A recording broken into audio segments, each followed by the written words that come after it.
All right, so I'm finally getting around to cover the Lepton Triptych by Martin and David, their paper on electroweak symmetry. So this is the first of a 3-panel series that they are doing to um, cover, what do you call it, the standard model of particle physics in geometric algebra, or more so Yang-Mills theory than standard model. And the first one they did is on electroweak symmetry using a spinor space constructed fully within G4. So there's actually a ton that goes into their paper. There's a lot. It's very, very dense. And so I'm going to do this in a series of a couple of videos, maybe two to four. We'll see how far, because the script for this video alone, which covers a lot of the prerequisites, is 4 pages. So let's first just discuss a little bit what this paper does and what this paper does not do. So let's see what this paper does, just so that we can set our expectations. First, it introduces a novel construction of U2, which is defined as SU2 cross U1. So that's the first thing this paper does. Second thing, it shows what do you call it? Shows lepton fields using this construction.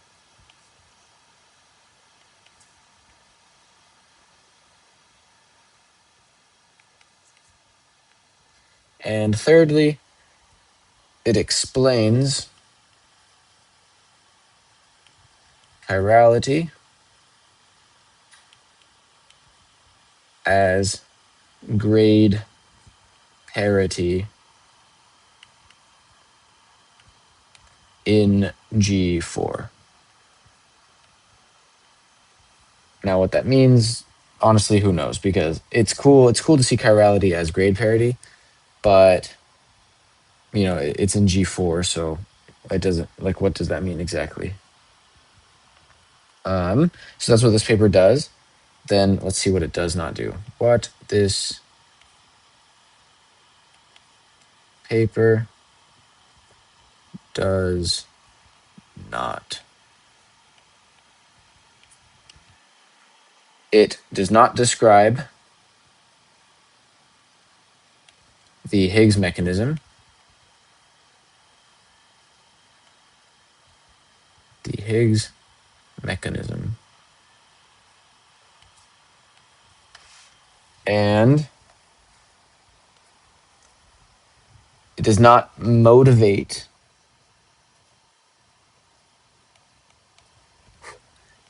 a physical reason for G4. And nor does it connect this. It's not. And then it does not connect this. I'm going to say yet, because that's what the next triptychs will do, to G13, the space-time algebra.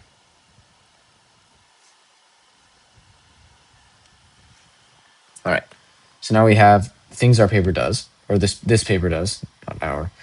It introduces a novel construction of U2, which is the electroweak group. Then you have it introduces lepton fields using this construction. And then it explains chirality as grade parity in G4. What this paper does not do is describe the Higgs mechanism, so how mass is gained. There are some hints toward what it might be, but it does not actually describe it. Nor does this paper motivate a physical reason for G4, and as of yet, it has not connected back to the space-time algebra. though I believe that's what panel 2 in the triptych will do. So let's actually just begin now. So we have, okay, my cat just jumped on my lap and it makes it hard to write. So let's begin by looking at U2, which is SU2 cross U1. So first, we should recognize, because we are dealing with the geometric algebra, that spin 4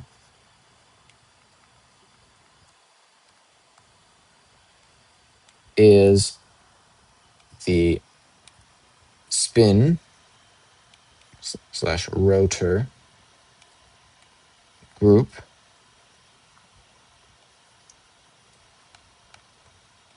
for G4. And spin 4, the lowercase, is the corresponding Lie algebra of bivectors.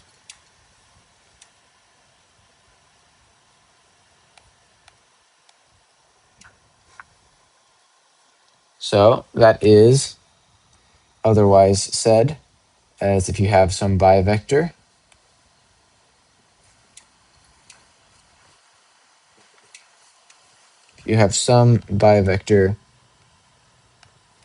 in your Lie algebra spin 4,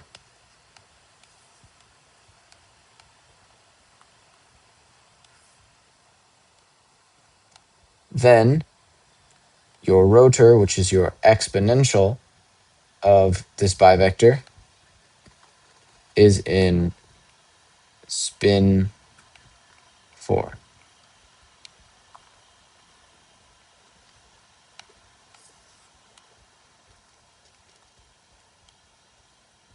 Like so. Now, it's always possible to decompose B into two commuting blades.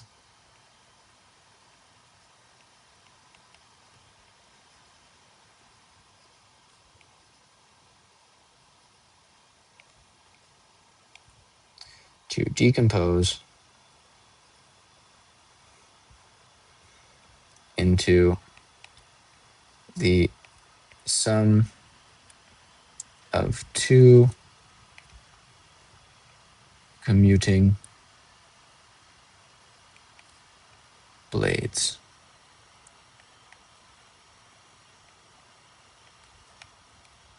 So what that means is I can write this bivector B as, say, 1/2, and then some angle, and then some other bivector, some blade, plus theta 2, B2, such that B1 times B2 is equal to B2 times B1. And this only is true actually because I'm in 4 dimensions. If you were in 3 dimensions or lower, then you'd have that this term is equal to 0. Okay, so let's give an example of this. Example that is, let B1 equal to E12 and B2 equal to E34. Then you have that B1 times B2 is equal to E12, E34, which is equal to E3, E12, E4, which is then equal to E34, E12, which is, of course, just B2, E1. And I could move this 3 past two of these because I get a minus sign every time I move it over. And so I moved it over twice. So I get -1 times -1, which is just +1. So I do that twice. I get +1 overall. So I can commute B1 and B2.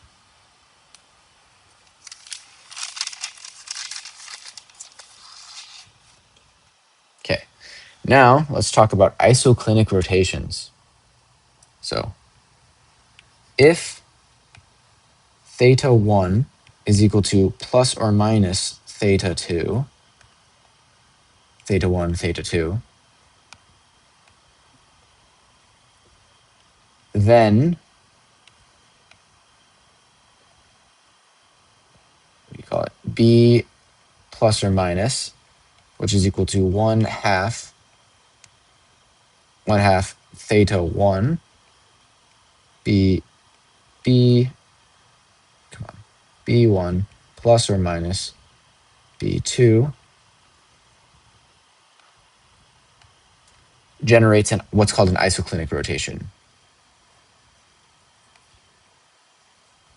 Generates an isoclinic rotation.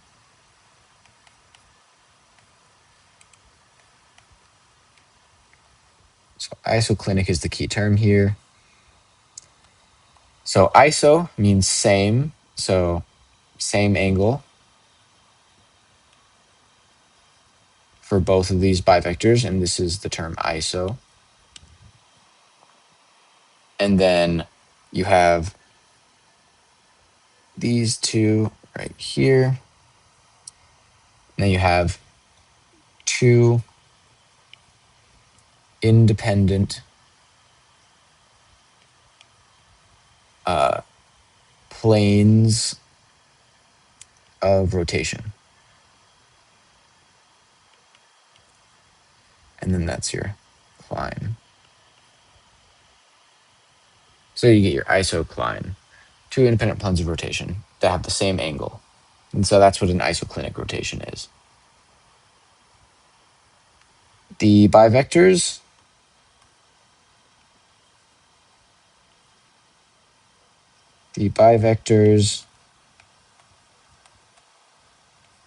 B plus or minus are called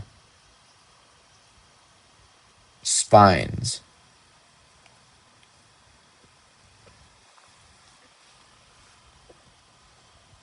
Yep. Okay. So we just getting some notation and some terminology down.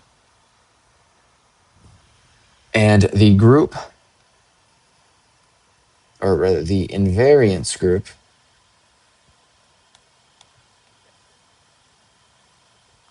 of a spine in G4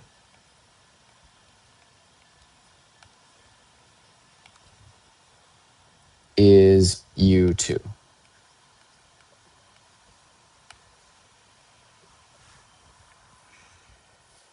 But specifically, it's U2, which can be decomposed into SU2 cross U1. To make this concrete,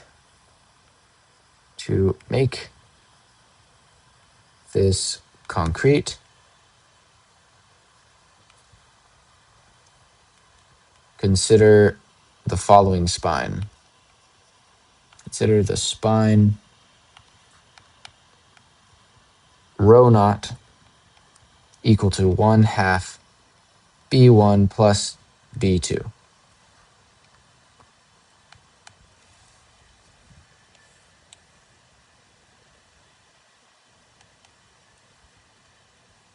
So right here, we were just defining rho naught as equal to B plus.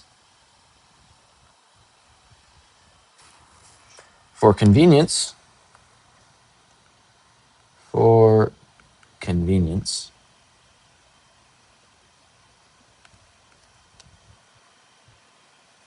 we define the following. That is E1 is equal to E1, E2 is equal to E2, and E3 is equal to E1 bar, and E4 is equal to E2 bar. So this is just a little bit of notation that's going to make things easier for us.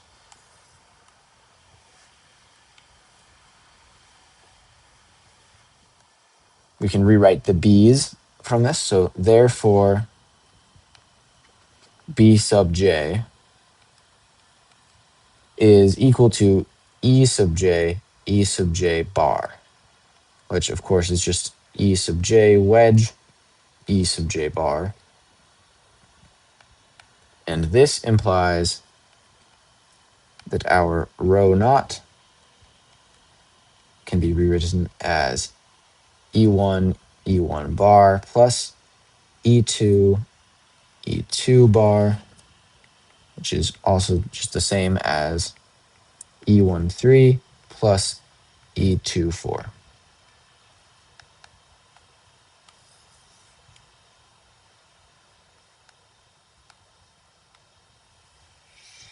So the group of invariants for rho naught is going to be generated by whichever bivectors commute with rho naught. So the invariance group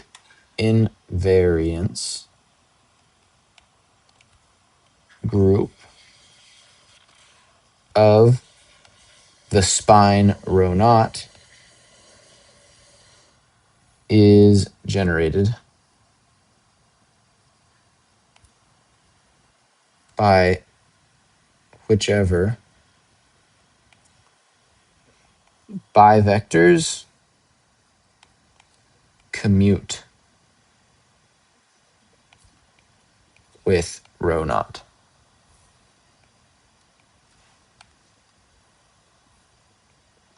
There are three. So there are three of these, not including rho naught itself, because obviously rho naught commutes with itself. Also, this is an ugly rho naught, so rewrite it. So the next three, we're going to label it rho 1, and that will be 1/2 E1 E2 plus E1 bar E2 bar. And this is just the same as 1/2 E12 plus E34. Then rho 2, which is going to be 1/2 E1 E2 bar minus E1 bar E2, which is also just the same as E14 minus E3 E2. And lastly, we have rho 3, which is 1/2. It's going to be B1 minus B2. And that's just the same as E1 3, or wait, hang on. Yeah, no, E13 minus E24. So these are the three bivectors that together generate the groups, or the group of invariants of rho naught, of the spine. I will now show you how this commutes with rho naught, but the proof will be exactly the same for all of these other cases, so I'll only do it for one. So let's consider, because I'm going to do it, it's kind of a proof, it's kind of separate, I'm going to do it in purple. Rho naught, rho 1, that's going to be equal to 1/4, and I'm going to have E1 bar plus E2 bar times E1 E2 plus E1 bar E2 bar. And so the first term here is going to have E1 bar E1 E2, and then I'm going to get plus all the other terms. And I can just move this over once, so I get a minus sign, but then I move this over once. Here, I'll just show you. I'll just write it. So it's 1, 4.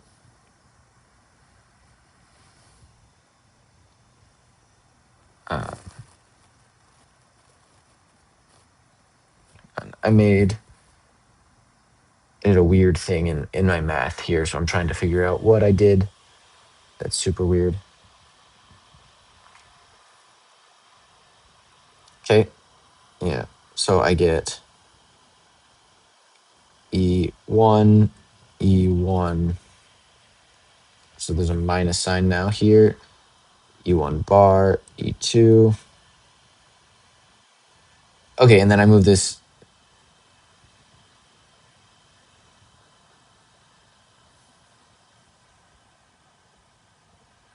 Wait, actually, what did I do in my actual math? That's kind of crazy. How did I?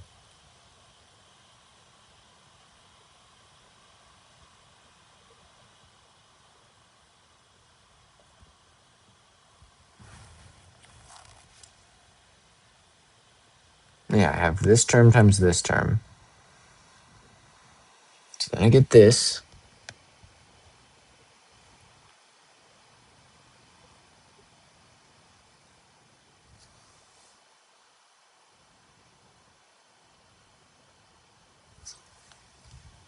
I legitimately don't know what I did wrong in my math.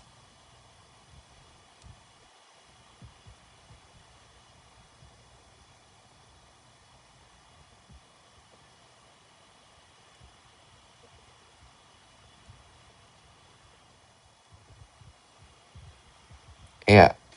Okay. Did I make a mistake here? Because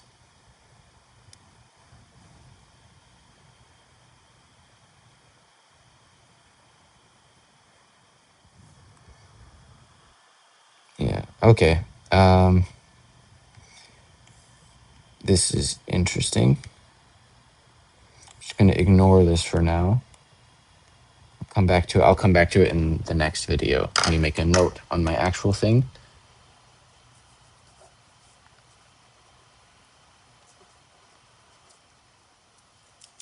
Yeah. Okay. I'll return to that after this. But let's continue moving on for now. So there's an interesting feature of this group construction, namely that the identity of the group is different from that of G4. The identity of, or rather, I'll say identity of spin 4, the identity of SU2, which is generated by this, identity of SU2 is not the identity of spin 4. Even though the SU2 group here that's formed by this lives inside spin 4, the identity of this SU2 is not the identity of spin 4. So let's consider squaring row 1, for example. We're going to have 1/4. Then it's going to be B, or I'll do this. I'll do R3. Be B1 minus B2 squared. And that's going to give you 1/4 minus 1. B1 squared is minus 1. B2 squared is minus 1. Then you're going to get minus 2 B1 B2 here, which is going to be minus 1/2, 1 plus B1 B2.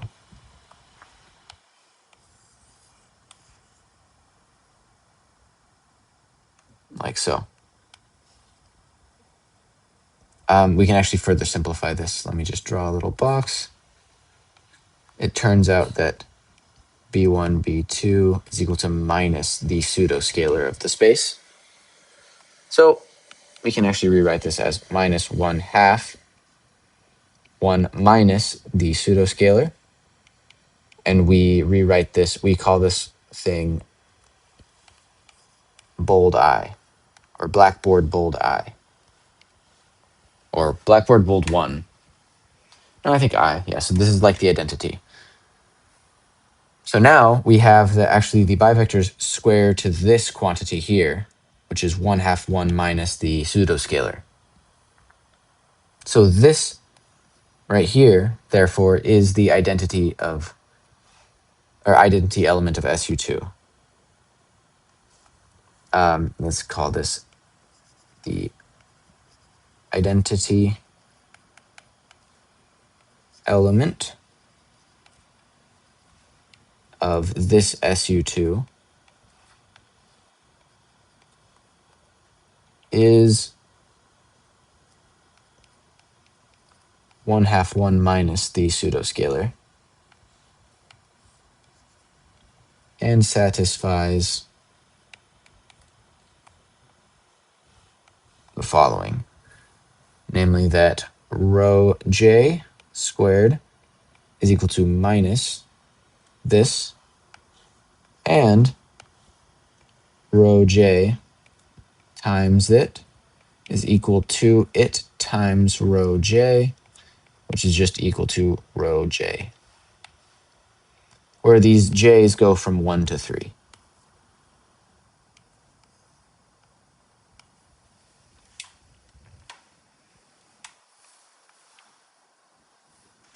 Yep. So that means that the SU2 group here does not distinguish between the scalar and the pseudoscalar. It treats them as the same thing. And this also implies actually that the action of B, or that B and B2 are indistinguishable. And we'll see why that is now. So let's now consider something called the box idempotent. A natural consideration is the box idempotent.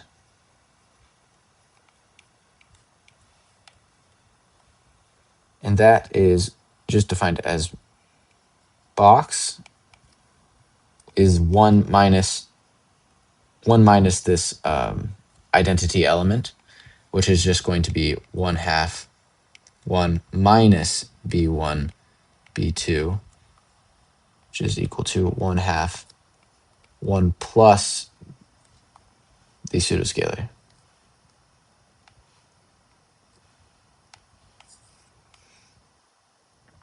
So you can check, and I encourage you to do so, that this squares to itself. And moreover, there are some other properties that I'll put kind of in parentheses here.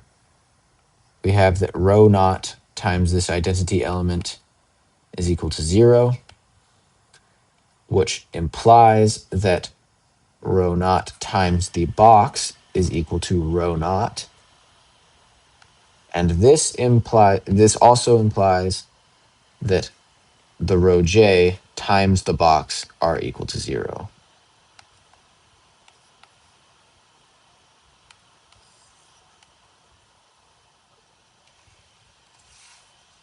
And we'll be talking more about what these properties mean in a future video.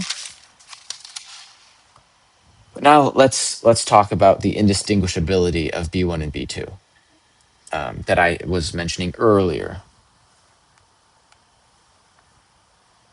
So if we take B1 and we multiply it by the box, we get B1 times 1 minus this identity. And what that's just going to be B1 times 1/2 1 minus B1 B2. So that's just going to be 1/2 B1 plus, let me mute,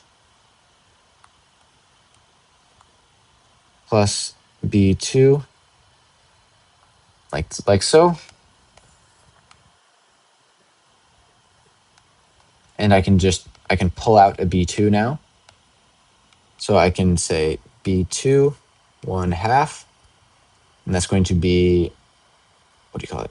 Minus B2 B1 plus 1, which is just going to be B2 1/2 1 minus B1, B2, and this is just the definition, so we get B2 box.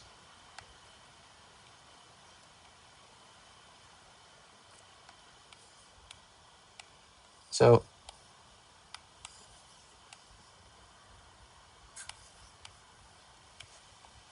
we have that indeed the B1 and B2 are indistinguishable, because B1 times box is equal to B2 times box.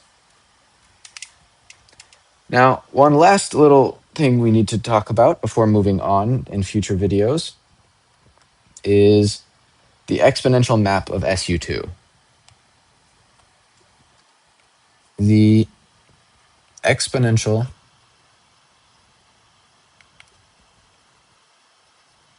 map of SU2 is defined by the following.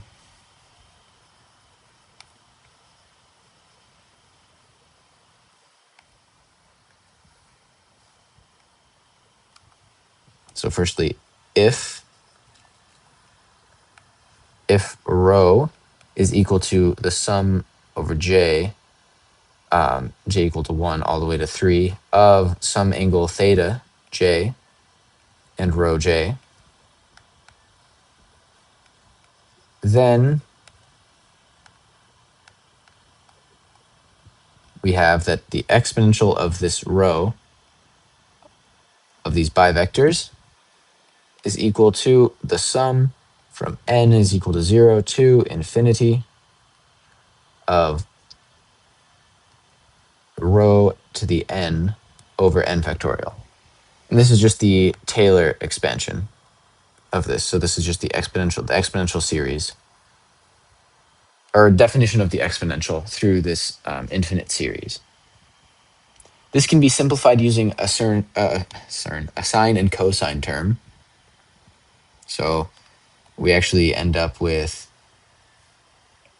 the sum from n equals 0 of all of the odd elements, or rho to n plus 1. So these are all the odd elements.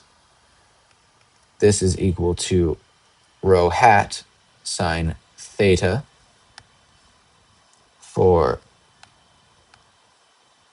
theta equal to the square root of theta 1 squared plus theta 2 squared plus theta 3 squared, and for rho hat equal to rho over theta. So this is just the unit bivector, and then this is we call it sine of the angle over overall angle. And there's also a cosine term. So and the sum from n equals 0 to infinity of just all the even terms to n infinity, rho to n. That's just going to give us 1 plus rho squared, hat squared, minus rho hat squared cosine theta.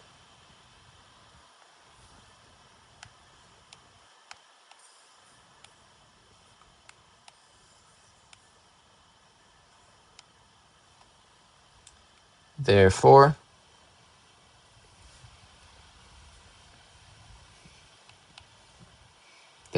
your exponential can be rewritten as this term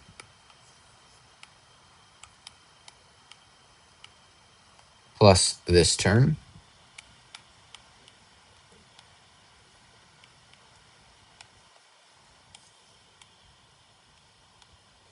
which we know what rho squared is. It's the identity for this, what do you call it? It's the identity for this subgroup, which is just going to be that. And then we have 1 minus that. We're going to have 1 minus the identity, which is going to be the definition of the box. So we have box minus and then it's going to be minus this squared. So we get plus just this cosine theta. I'm going to make it a little thinner like that, plus rho hat sine theta.